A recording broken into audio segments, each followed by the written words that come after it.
um, that look larger. It's just how camera technology works. With taking up pictures of a part when it's moving in different speeds. Ideally, to be honest, either you go back to working with the Caterpillar the way it was planned, the way it was designed using the slide, but you said that your operators did not. What I can offer you is type of, I guess, I don't know, trade-in or discounted price for the Caterpillar system. Let me just ask you before that, what are typical counts that you're doing? Usually, it's between, let's say, 25 and 200 parts. Okay, but you don't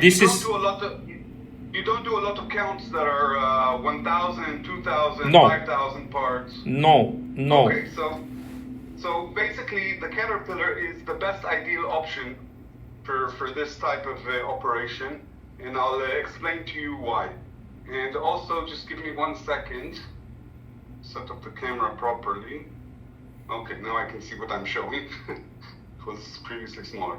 Currently, the Caterpillar counter, this is the Caterpillar counter, okay? This is the side. It's designed to be a tabletop system. But currently, we also have it, and we sell it to a lot of aviation companies. We have it placed on a mobile cart, okay? Okay. This is the mobile cart. The advantage of the mobile carts is 2 advantages. First of all, it's completely mobile, okay? You can move it around the warehouse to do the counting. It comes with a battery pack that will give you between 8 and 10 hours complete work time, okay? It also has place to hold the parts. It has a place for a label printer if you want. And it has this attachment where you can hold a bag, and the parts that are counted, you just pour them into here and it goes into the bag. I see. Okay, but basically the counter itself is this. I can tell you that with aviation, we sell about between 10 and 15 counters a month, mostly to aviation companies. I just sold last night to Seattle Aviation Solutions in near Seattle that we met at the MRO, and he bought it. The idea here is a very small in-feed. It's very similar to the Spider, but the in-feed, instead of manually inputting the parts through the slide, you have a small feeder here that the parts go through. Let me do a short setup for this new part. Okay. I'm just bringing it. The only thing that you need to do here is to bring the parts. The parts need to come in 1 layer. The vibration controls it. The only thing the operator needs to make sure is that he's not dropping too many parts so they come overlapped. Because if they come overlapped and they fall overlapped, and then the accuracy is reduced. But it's very easy to do it, even with parts like washers that are thin, or with pins that are thin. It's also very easy just because of the vibrating mechanism. Let me set up this part. It's a gear pin. So I'll press new, gear, P, press enter, press setup. The parts are collected in the blue box underneath. I'm gonna, you only have 3 speeds, so you don't have to play with the potentiometer and change it every time. You choose one of the 3 speeds. You want the parts to come as fast as possible, but not too jumpy. Yes. Okay? So I'm gonna press next. I'm gonna start listing the parts. I can see that they're very slow. I can speed it up a bit. Speed it up. Now they're too jumpy. Now the parts are running fast. And I hope you can see the track. The track is completely full.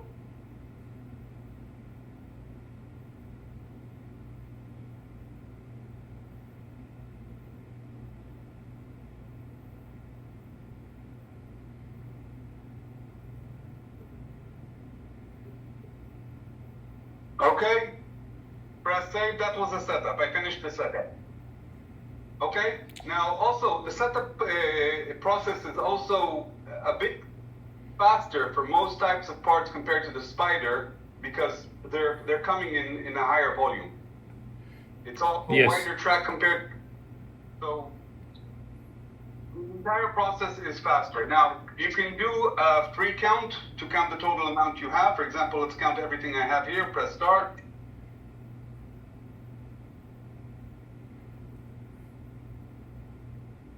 Okay, finish. We've got 131. Let's count it again just to show repetitiveness. Now you saw I dumped in the 131 in one go, but I just put my hand here to assist with.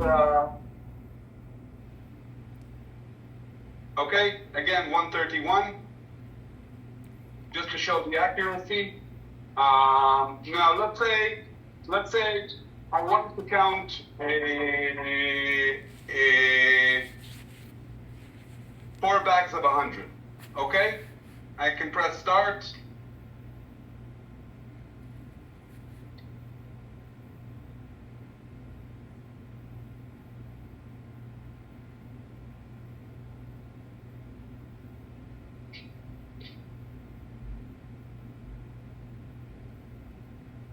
I can always press boost just to speed it up.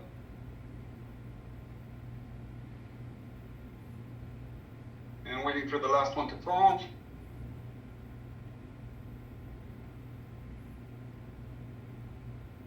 Okay, and then I pour it into the bag, and while it's counting bag number 2, I can already replace the bag from the bag holder and put a new bag. Okay?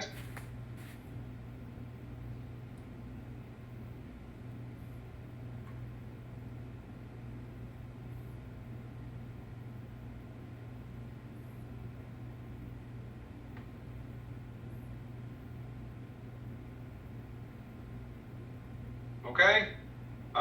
And by the way, also, you can always take this cover off and just push the last part by hand if it's taking too long.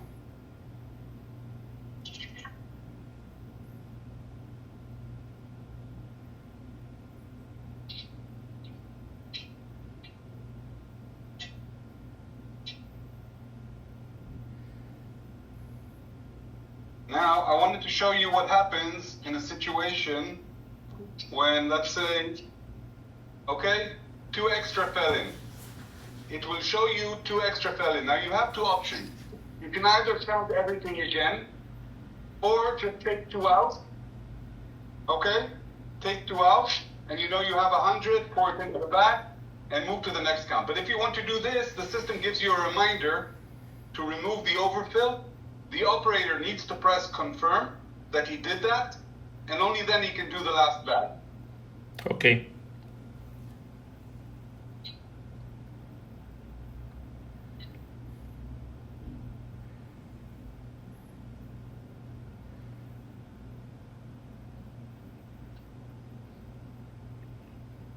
Okay, and now I press finish. Now, why did I show this example?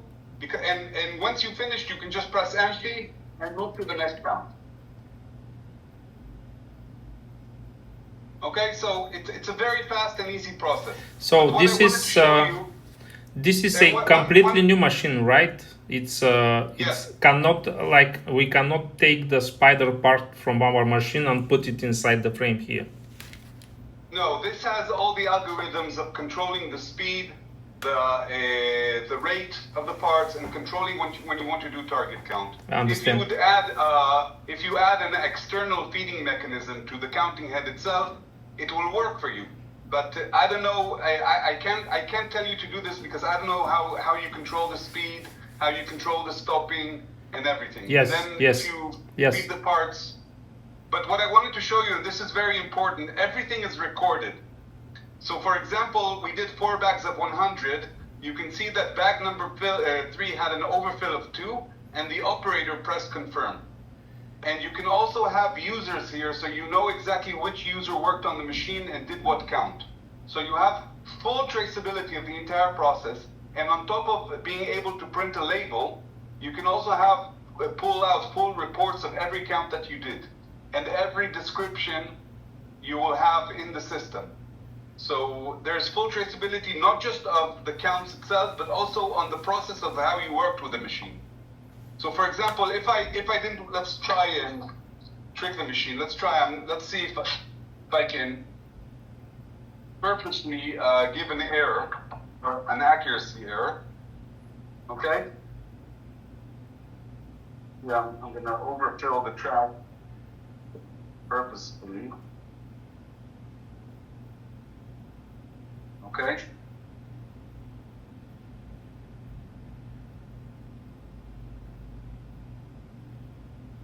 Okay, let's do counting, free count.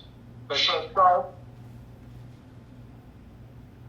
Did you see that it went down to orange? Yes. Okay, if I go again into the history, and you see there's a feed alert, okay? If it would have stayed in the orange or in the red, you would have also gotten an error. So everything is recorded. So you also have full control of how the workers worked on the machine. Not just of their results, but also if the machine was used properly or not used properly. So when you have your counters counting by hand, or if they're using scales, you have no idea if they did it properly or not. Yes. Here you have full control, not just of the counting results itself, but also of the process.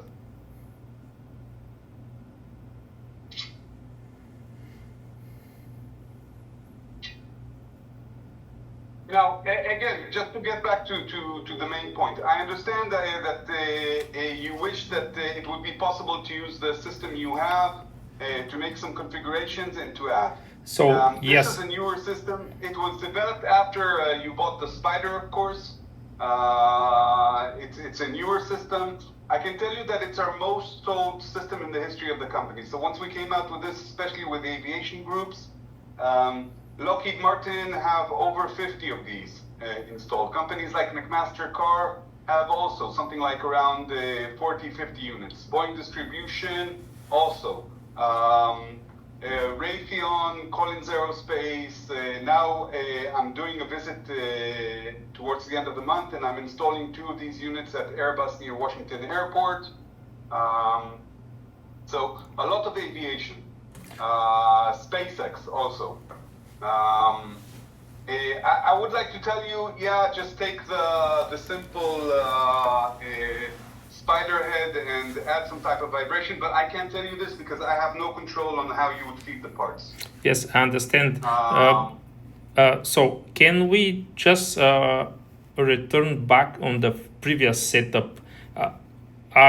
Do you produce yourself the frames of that machine? I mean, yes. the frame, the vibrating conveyor, the feeder. Yes. Okay. Okay. So in that case, I would like to have a quotation for this setup, and of course, I will. If you don't mind, I would like to have a quotation for the second machine we just saw. So I'll put that on the table here in the team, and we will discuss what would be the next steps with our equipment here. Sure, no problem. Zach, listen, I think that because you're Pratt & Whitney and because I, as a sales manager, I think that you could be a very additional, very good client for us. By the way, Pratt & Whitney, we worked with Collins Aerospace, and they're planning to get Collins Aerospace working for Pratt & Whitney next to Oklahoma City. Mm-hmm. There's a Lockheed Martin side and a Pratt & Whitney side, a very large new facility, and they're planning to get some Caterpillars for their site. Yeah. I will send you over both for the Caterpillar and for the U60B. The difference between the U60B and the Caterpillar is that the U60B, because it has a larger bowl feeder, it can hold more, it can count more parts. In any case, for both of them, I will make a very nice discount, okay? Okay. Larger than what I would standardly give. And you can maybe do a trade-in because you said the PC is not good, so a trade-in on the detection unit itself, and maybe it will be worth your while just to get a new system with a very good discounted price. Just one more question on the Caterpillar. Yes. The bag on the right side, there's no sealing jars there, right? It's just a bag, and I have to seal it somewhere else. Yes. Okay. But you do have another option. If I don't know if are you using a packaging machine currently? No, we don't. We have a sealing machines, small sealing machines that we use for our bags. It's just a question to see, to have all the required information that I can present to the team. Yeah, no, it's a standard. You can put either Ziploc or a regular bag. There's a bag holder to hold it. Another option, if you want to speed up the process, is to use a small semi-automatic bagger, and then you can just pour the parts into the funnel over the bagger, and then with the foot pedal you can just close and seal the bag, and it will open up a new bag. So this might speed up the process just a tiny bit. Okay, so the second machine you told me it can print labels, the Caterpillar, right? Yeah, you can connect a label printer. Yeah, because I saw a Zebra printer on the next machine, so I guess I can. You can connect a label printer to it, no problem. Okay. Okay, so well, I have pretty much everything I wanted to see, and I'll present that to the team, and we will see what the next steps would be. And I'll let you know. I will send you all the information today. I will talk to my manager, if not today, then tomorrow, and get you the biggest discount I can get you for these systems. Then it'll be up to you how you would like to proceed. Okay. By the way, in the Caterpillar info page, there's a video showing how to do a picking process, and you can actually see also the times of me counting different parts, sticking a label, putting it into a bag. So there's everything. You really see it in a complete process. Okay. Just one more question on the first one. Is there any control on the feeding process here? Yes, but here instead of controlling one feeder, you need to control two feeders. But again, this is already, when you do the setup, you set it up the speeds of the vibration, because you need to control the back feeder, which is the bowl, and the front feeder, which is the track. I mean, in that case, the machine is going to count whatever I tell to count, or I can predetermine the quantity, and it's going to stop by itself. It has the same function as the Caterpillar, exactly the same. Okay, the only difference here, this is designed to do higher volumes. Okay. So if you need to do counts of 1,000, 2,000, have a bigger bowl feeder where you can dump in parts at one go. The disadvantage here, so for example, when you need to do counts of 100, it's very easy to just take by hand and pour some parts into here by 100. You don't need to trickle them in. You can pour 50 in one go, and they'll vibrate, and it's not a problem. Okay. The advantage here, it's a very small in-feed mechanism, so the times are very fast. Mm-hmm. Here, it's easier because you can drop 500 parts easily in one go, but then it has to go up the bowl and go all the way a longer track. So the counting process is a bit longer, but again, this is easier for larger quantities. If most of your counts are up to 100, this would definitely be a much better choice. Okay, understood. Okay. Okay, so I'll send you all the information. I'll speak to my manager, if not today, then tomorrow, and try to get you the biggest discount I can, and we'll see. It'll be your choice on how you'd like to proceed. Thank you, Shaul. Thank you for your availability. Also, by the way, I'll also send you some testimonial videos from a lot of aviation companies, and also testimonial emails saying how much they appreciate the counter. Okay, thank you. Thank you, Zach. Thank you. Have a nice day. Bye bye. Bye. You too.